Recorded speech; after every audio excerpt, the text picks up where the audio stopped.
3 iyun 2026-cı ildir və həftənin çərşənbə gündür dəyərli izləyicilər. Bir son dəqiqə xəbərini sizinlə bölüşmək istəyirəm. Xəbərə keçməzdən əvvəl isə kanalımıza abunə olmanızı və bu videonu bəyənmənizi rica edəcəm sizdən. Məcburi köçkün statusu qanunvericilik çərçivəsində yenidən tənzimlənir. Xəbər bununla bağlıdır. Məcburi köçkün statusunun qanunvericilik çərçivəsində yenidən tənzimlənməsinə dair daha bir hal müəyyənləşib. Bu, Milli Məclisin Əmək və Sosial Siyasət və İnsan Haqları Komitələrinin bugün keçirilən iclasında müzakirəyə çıxarılıb və qaçqınların və məcburi keçkinlərin statusu haqqında qanuna təklif edilən dəyişiklikdə öz əksini tapıb.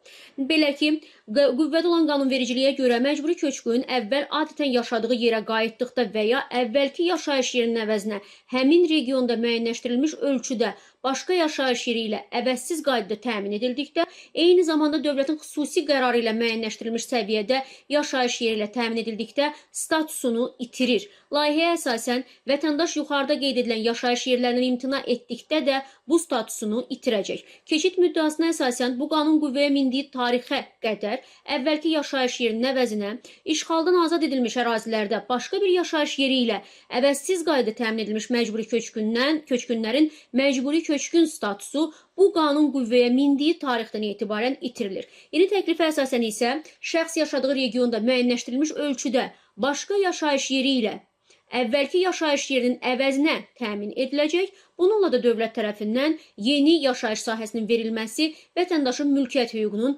tam bərpasına xidmət edəcək dəyərli izləyicilər.